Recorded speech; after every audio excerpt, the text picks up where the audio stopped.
Why a Socialist Economy is Impossible by Joseph T. Salerno. Mises's Thesis.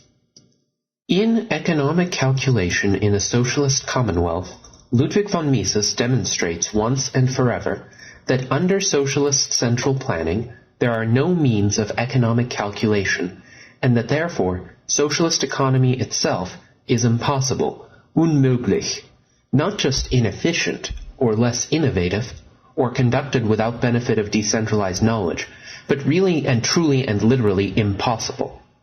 At the same time, he establishes that the necessary and sufficient conditions of the existence and evolution of human society are liberty, property, and sound money, the liberty of each individual to produce and exchange according to independently formed value judgments and price appraisements, unrestricted private ownership of all types and orders of producers' goods, as well as of consumers' goods, and the existence of a universal medium of exchange whose value is not subject to large or unforeseeable variations. Abolish all, or even one of these institutions, and human society disintegrates amid a congeries of isolated household economies and predatory tribes. But not only does abolition of private ownership of the means of production by a world-embracing socialist state render human social existence impossible, Mises's analysis also implies that socialism destroys the praxeological significance of time and nullifies humanity's uniquely teleological contribution to the universe. Because Mises's critique of socialism has been the subject of significant misinterpretation by his followers as well as his opponents, his argument, as it is presented in this article, should be restated. The calculation argument. Mises's path-breaking and central insight is that monetary calculation is the indispensable mental tool for choosing the optimum among the vast array of intricately related production plans that are available for employing the factors of production within the framework of the social division of labor, without recourse to calculating and comparing the benefits and costs of production using the structure of monetary prices determined at each moment on the market. The human mind is only capable of surveying, evaluating, and directing production processes whose scope is drastically restricted to the compass of the primitive household economy. The practically unlimited number of alternative plans for allocating the factors of production and the overwhelming complexities of their interrelationships stem from two related facts about our world. First, our world is endowed with a wide variety of relatively non-specific resources which to a greater or lesser degree are substitutable for one another over a broad range of production processes. Second, since human action itself implies the ineradicable scarcity of time as well as of resources, there always exists an almost inexhaustible opportunity to accumulate capital and lengthen the economy structure of production, thus multiplying beyond number the technical possibilities for combining the factors of production. Given, therefore, the infinitude of the relationships of complementarity and substitutability simultaneously subsisting among the various types of productive resources, a single human mind, even if it were miraculously endowed with complete and accurate knowledge of the quantities and qualities of the available factors of production, of the latest techniques for combining and transforming these factors into consumer goods, and of the set of all individuals' value rankings of consumer goods, would be utterly incapable of determining the optimal pattern of resource allocation, or even if a particular plan was ludicrously and destructively uneconomic. Not only would this perfectly knowledgeable person be unable to devise a rational solution of the problem, he or she would be unable to even achieve a full intellectual survey of the problem in all its complexity. Thus, as Mises says, the mind of one man alone, be it ever so cunning, is too weak to grasp the importance of any single one thing among the countlessly many goods of a higher order. No single man can ever master all the possibilities of production, innumerable as they are, as to be in a position to make straightway evident judgments of value without the aid of some system of computation. What is needed, then, to produce the cardinal numbers necessary for computing the costs and benefits of production processes is what Mises calls the intellectual division of labor, which emerges when private property owners are at liberty to exchange goods and services against money according to their individual value judgments and price appraisements. Thus, in a market society, every individual mind is accorded a dual role in determining the quantities of monetary calculation. In their consumer roles, all people make monetary bids for the existing stocks of final goods according to their subjective valuations, leading to the emergence of objective monetary exchange ratios which relate the values of all consumer goods to one another.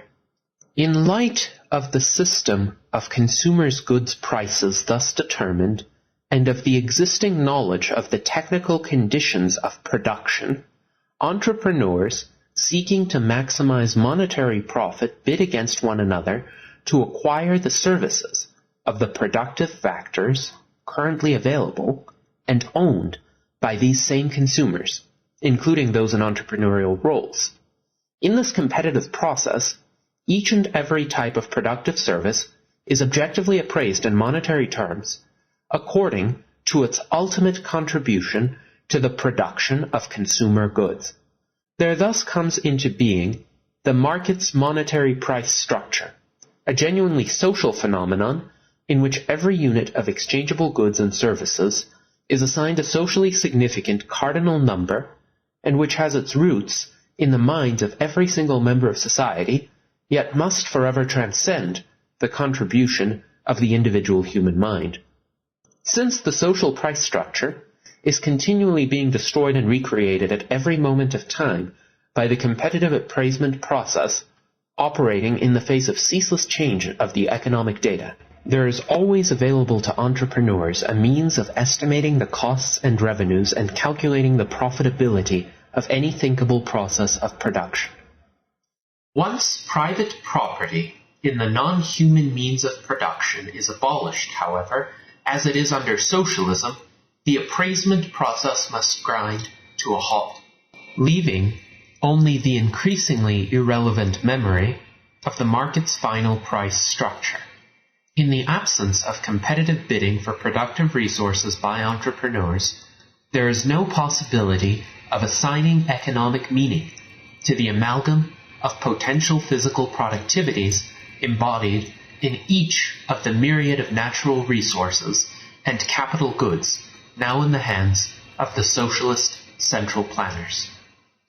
Even if planners observed the money prices which continued to be generated on an unhampered market for consumer goods, or substituted their own unitary scale of values for those of their subject consumers, there would still be no possibility for the central planners to ever know or guess the opportunity cost of any social production process. Where actors in principle are not in a position to compare the estimated costs and benefits of their decisions, economizing activities by definition are ruled out. A society without monetary calculation, that is, a socialist society, is therefore quite literally a society without an economy. Thus, contrary to what has become the conventional interpretation by friend and foe alike, Mises was not indulging in rhetorical hyperbole, but dryly stating a demonstrable conclusion of economic science when he declared in this article, "Without economic calculation, there can be no economy. Hence, in a socialist state wherein the pursuit of economic calculation is impossible, there can be, in our sense of the term, no economy whatsoever. Socialism is the abolition of rational economy." socialism will have particularly devastating effects on the economy's capital structure. Without a unitary expression for time preferences in monetary terms, central planners will never know whether the investment of current resources in the higher stages of production, which yield physically heterogeneous and non-commensurable outputs, will generate an overall production structure whose parts fit together or whose intended length is adjusted to the amount of capital available. Thus, higher-order technical processes will be undertaken whose outputs cannot be used in further production processes because the needed complementary producer goods are not available. In the Soviet Union, for example, in the midst of a dire undersupply of food products, new and unused tractors stand rusting in fields of unharvested grain because there does not exist sufficient fuel to power them, labor to operate them, or structures to house them. One of the most important consequences of the fact that centrally planned economies exist within a world market economy is that the planners can observe and crudely copy capitalist economies in deciding which technical processes can coexist in a reasonably coherent capital structure. Had the entire world, rather than isolated nations, existed under central planning for the last half-century, the global capital structure would long since have crumbled irretrievably to dust, and humanity been catapulted back to autarkic primitivism. Thus, from the first, Mises emphasized the point, which was conveniently ignored by hostile and disingenuous critics, that the existence of the Soviet Union and other centrally controlled economies is no refutation of his thesis regarding the impossibility of socialist economy. Their gross inefficiency notwithstanding, these economies in fact do eke out a precarious existence as parasites on the social appraisement process and integrated capital structure produced by the surrounding world market. As Mises points out, neither these economies nor nationalized enterprises within capitalist economies are genuinely socialistic because both entities are so much dependent upon the environing economic system with its free commerce that they cannot be said to partake of the really essential nature of a socialist economy. In state and municipal undertakings, technical improvements are introduced because their effect in similar private enterprises, domestic and foreign, can be noticed, and because those private industries which produce the materials for these improvements give the impulse for their introduction. In these concerns, the advantages of reorganization can be established because they operate within the sphere of a society based upon the private ownership of the means of production and upon the system of monetary exchange, being thus capable of computation and account. But Mises does not stop with the demonstration that socialism must eradicate economic activity within the social nexus. He also traces out its implications for the development of the human mind. With the dissolution of social production that inevitably ensues upon the imposition of a world-embracing socialist state, humanity is reduced in short order to dependence upon economic activities carried on in relative isolation. The primitive production processes suitable to autarkic economies do not require economic calculation using cardinal numbers, nor do such simple processes offer much scope for purely technical calculation. No longer dependent upon arithmetic operations to sustain itself, the human mind begins to lose its characteristic ability to calculate. Mises' analysis of the effects of socialism also has another momentous implication. With the impossibility of building up and maintaining a capital structure in the absence of monetary calculation, Human economy under socialism comes to consist of super short and repetitive household processes utilizing minimal capital and with little scope for adjustment to new wants. The result is that time itself, in the praxeological sense of a distinction between present and future, ceases to play a role in human affairs. Men and women, in their capitalist hand-to-mouth existence, begin to passively experience time as the brute beasts do, not actively as a tool of planning and action, but passively as mere duration. Humanity as a teleological force in the universe is therefore necessarily a creation of the inextricably related phenomena of calculation and capital. In a meaningful sense, then, socialism not only exterminates economy and society, but the human intellect and spirit as well. Mises versus the Hayekians. It is of utmost importance to recognize that in his original article, as well as all later writings on the subject, Mises unswervingly identified the unique and insoluble problem of socialism as the impossibility of calculation, not, as in the case of F.A. Hayek, as an absence of an efficient mechanism for conveying knowledge to the planners. This difference between Mises and Hayek is reflected in their respective conceptions of the social function of competition, as well as in their responses to the claims of the later market and mathematical socialists. Actually, Mises anticipated and refuted both groups in his original article.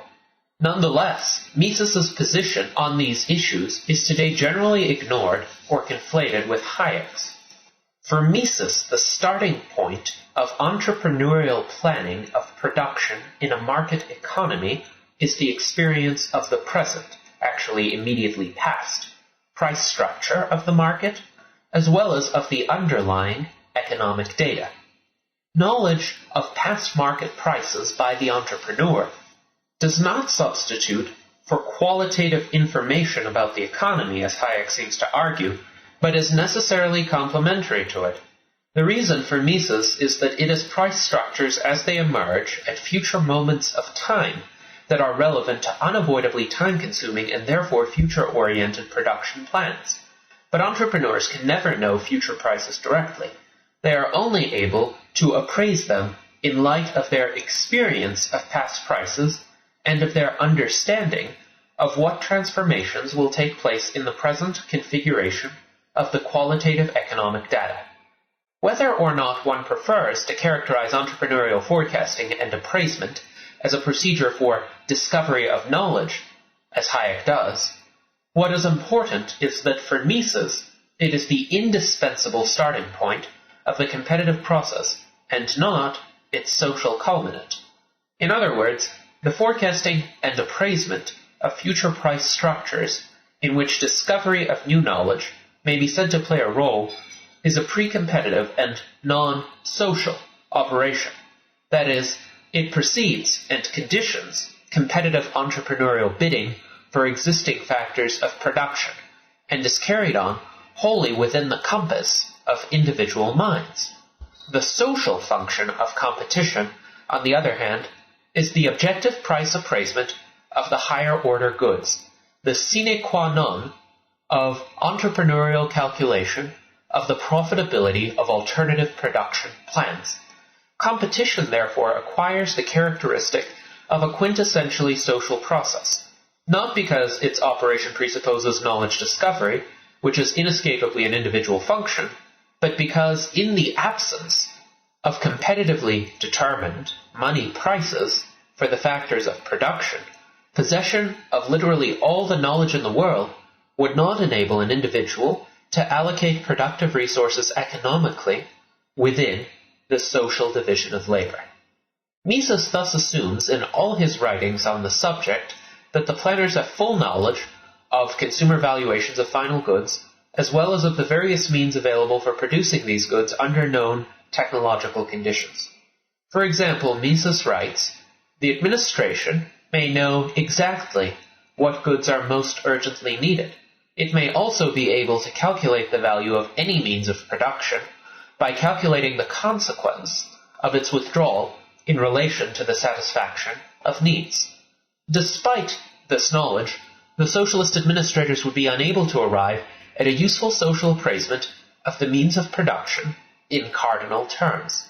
This can only occur where there exists private ownership and exchange of productive resources, which generate catalactic competition among independent producers, resulting in the imputation of meaningful money prices to the resources.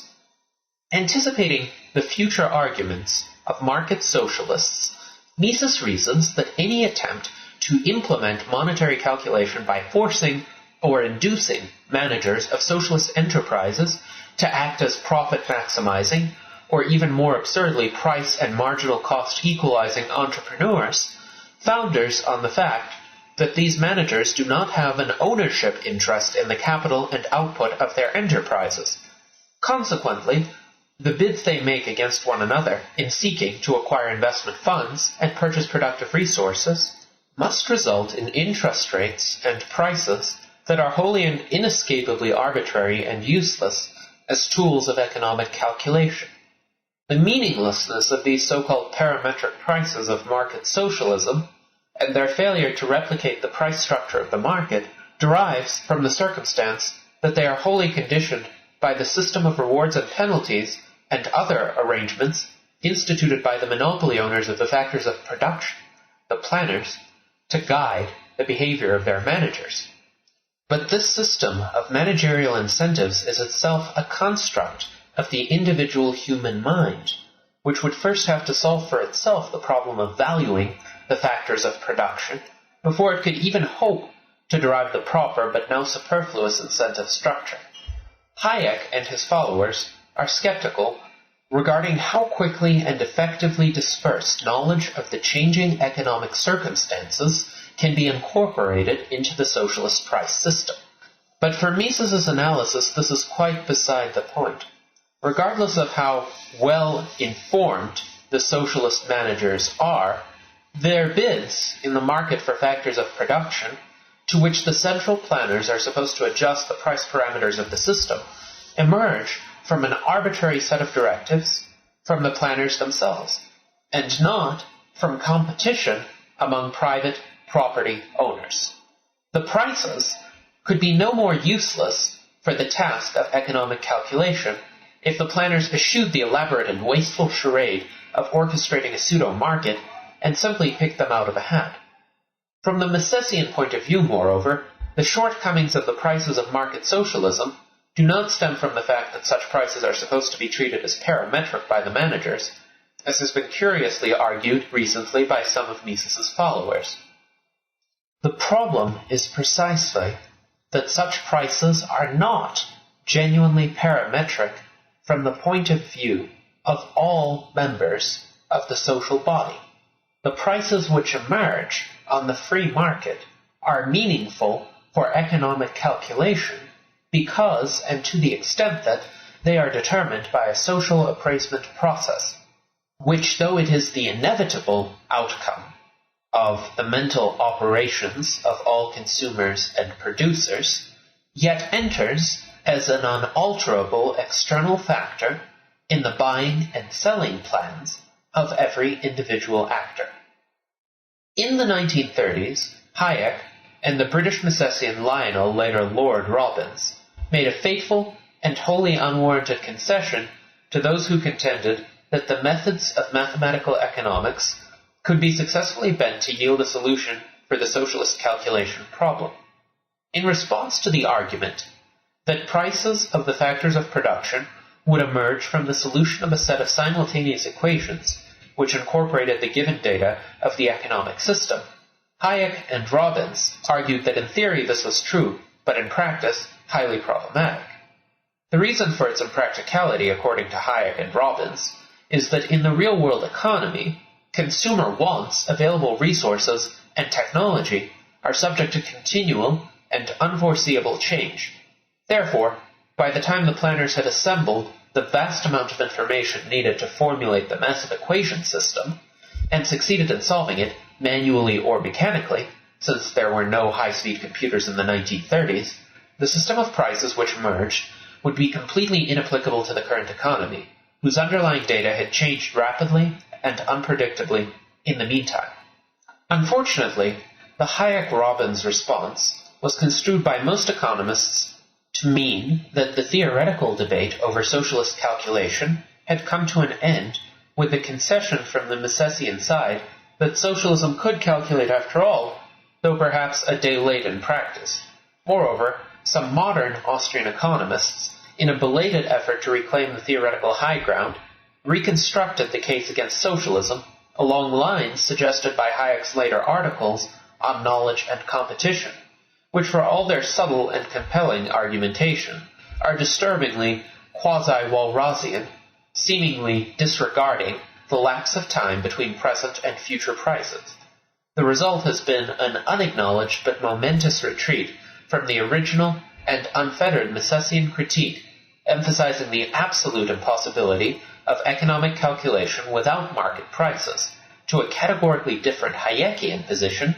criticizing the relative inefficiency of non-market mechanisms for discovery, communication, and use of knowledge in the allocation of productive resources. In sharp contrast to the Hayek-Robbins rejoinder and the reconstructed Austrian position, Mises's neglected refutation of the mathematical socialists, which is outlined in his original article and elaborated upon in Human Action, does not deviate in the slightest from the fundamental and crucial calculation perspective. Thus, Mises assumes that the economic data underlying an existing market economy are suddenly and forever frozen and revealed to newly appointed central planners. With brilliant insight, Mises demonstrates that even with Hayekian knowledge problems thus banished from consideration, the planners would still be unable to calculate the optimal or any pattern of deployment for the factors of production. The reason is that the existing capital structure and acquired skills and locations of the labor force are initially maladjusted to the newly prevailing equilibrium configuration of the data. The planners therefore would be forced to decide how to allocate the flow of productive services among the myriads of potential technical production processes and labor retraining and relocation projects so as to secure the optimal path of adjustment to equilibrium for the existing stocks of capital goods, labor skills, and housing. The bewildering complexity of this allocation decision rests on the fact that the planners will be confronted with altered conditions at every moment of time during this disequilibrium transition process, since the quantities and qualities of the available productive services themselves are in constant flux due to the circumstance that they originate in the very stocks of physical assets and labor skills that are being progressively transformed. Complicating this problem beyond conception is the added fact that the leveling of incomes under the new socialist regime and the inevitable fluctuation of current incomes attending the transformation of the production structure would effect a continual revolution in the structure of consumer demands during the transition period. Mises is surely not overstating his case when he concludes that the transition to socialism must change all economic data in such a way that a connecting link with the final state of affairs in the previously existent competitive economy becomes impossible. But then we have the spectacle of a socialist economic order floundering on the ocean of possible and conceivable economic combinations without the compass of economic calculation. Even if mathematics, therefore, yields a consistent set of prices for the given data of equilibrium, this solution is inapplicable to the calculation problems of the dynamic approach to equilibrium. In this situation, use of such prices to allocate resources does not allow the economy to achieve equilibrium at any rate before the capital structure and the entire system of social production is demolished. Thus, Mises's original thesis stands on its own against all counter-arguments and without any need for qualification or emendation. Without private ownership of the means of production and catalactic competition for them, there cannot exist economic calculation and rational allocation of resources under conditions of the social division of labor. In short, socialist economy and society are impossible, beyond socialism. But though Mises' thesis may remain valid, is it still relevant in a world in which socialist planned economies have collapsed like houses of cards? The answer is a resounding yes, for Mises' argument implies that every step that takes us away from private ownership of the means of production and from the use of money also takes us away from rational economics. The never-ending growth of the bloated, rapacious, unjust, and unlovely American and other Western-style welfare states involves an ongoing series of such steps. Looking at it from another angle, the blessedly defunct planned economies of Eastern Europe, as noted above, were far from being genuinely socialist economies in the Misesian sense, because of their ability to trade in and observe the capital complementarities and prices of the world market. They were, and the Soviet Union, China, and others still are, gigantic monopolioid entities that suppress internal markets for capital goods, yet maintain subjective and objective relationships with the world market order, which enables them to crudely calculate their actions. As the parasitic welfare state expands its power of monetary inflation and of regulating and intervening into its host mixed economy, we can expect productive activities to become more chaotic and guided less and less by socially determined market prices. In fact, long before a state of complete socialization is achieved, economy and society will begin to disintegrate amid failures of markets to clear, increasing barter, less efficient sizes and forms of business organizations, misallocation, and technical inefficiency of productive resources, and disastrous declines of gross capital investment, labor productivity, and living standards. The dangers currently threatening to plunge sectors of the U.S. economy into calculational chaos can be illustrated with a few examples. Let us consider inflation. One of the most important factors operating to restrain governments of the United States and other mixed economies from reinstituting the inflationary monetary policies which brought us the double-digit rates of price increases in the 1970s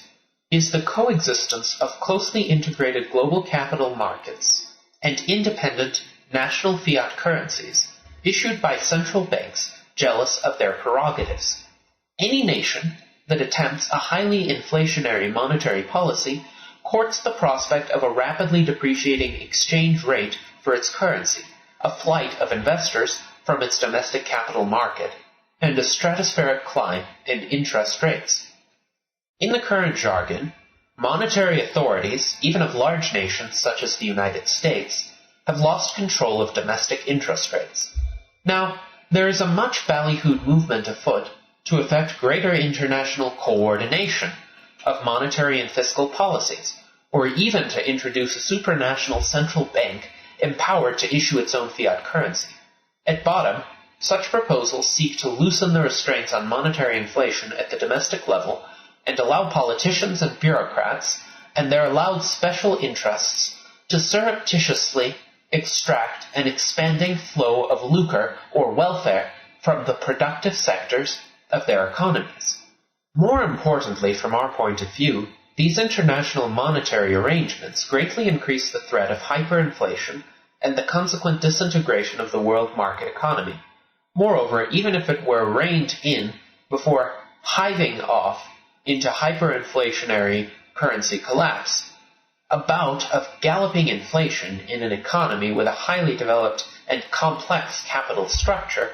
would drastically falsify monetary calculation and cause capital consumption and a drastic plunge in living standards. Another area in which we face the prospect of calculational chaos is healthcare. By wildly subsidizing and stimulating the demand for healthcare services of selected special interest groups, beginning in the mid-1960s, the United States government precipitated a never-ending and catastrophic upward spiral of healthcare costs. In addition, the irrational and labyrinthine structure of regulations and prohibitions imposed by government on the industry has massively distorted resource allocation, restricted supply, and further driven up the costs of medical care. The tragic but predictable result of such intervention is that many of the unsubsidized members of society have been effectively priced out of the market for healthcare. The simple and humane solution to this tragedy is to quickly terminate these antisocial subsidies and dismantle the destructive regulatory structure, permitting the competitive price appraisement and resource allocation process to operate unimpeded. But of course, the internal dynamic of the welfare state is never to retrench and risk disaffection of its pampered and powerful constituencies. For example, the American Medical Association, the American Association for Retired Persons, the entrenched bureaucracies of non-profit hospitals, and so on. And so we face the prospect of national healthcare insurance, which is a euphemism for the thoroughgoing socialization of the healthcare sector, with its resultant shortages, further suppression of competitive incentives, and deterioration of quality. But this is simply another example of the mad logic of the welfare state, since the government produces nothing that is valuable in terms of social appraisement. It can only supply welfare to some by siphoning off the resources and destroying the economic arrangements that support the welfare of others. In attempting to repair the politically unpopular destruction of its earlier policies, it is driven to further isolated acts of destruction, until it arrives with cruel and ultimate irony at the policy for the systematic destruction of society and human welfare, that is, socialism. Finally, we have environmental policies which are becoming progressively broader in scope and more draconian in enforcement, to the extent that such policies go beyond the protection of individual rights and property, and they are now far, far beyond that point. They become antisocial and destructive of capital and living standards. In fact, in many, if not in most cases, it is the obliteration of economic productivity per se which is intended, and which constitutes the in-kind welfare subsidy to the well-heeled and well-organized minority of upper-middle-class environmentalists. This is true, for example, of environmental regulations that prohibit development activities for the majority of Alaskan land, and along much of the California coastline, as well as of recent calls for suppressing development of Amazon rainforest and coercively maintaining the entire continent of Antarctica forever wild. Needless to say, thoroughgoing and centralized land use regulations, which some fanatical environmentalists are calling for, are tantamount to the abolition of private property and national resources and business structures. The connection between environmentalism and socialism is even stronger when we realize that what socialism brings about unintentionally, the abolition of humanity as a teleological force shaping nature to its purposes, is precisely the aim of the radical environmentalist program. Conclusion. The significance of Mises's 1920 article extends far beyond its devastating demonstration of the impossibility of socialist economy and society. It provides the rationale for the price system, purely free markets, the security of private property against all encroachments, and sound money. Its thesis will continue to be relevant as long as economists and policymakers want to understand why even minor government economic interventions consistently fail to achieve socially beneficial results. Economic calculation in the socialist Commonwealth surely ranks among the most important economic articles written this century.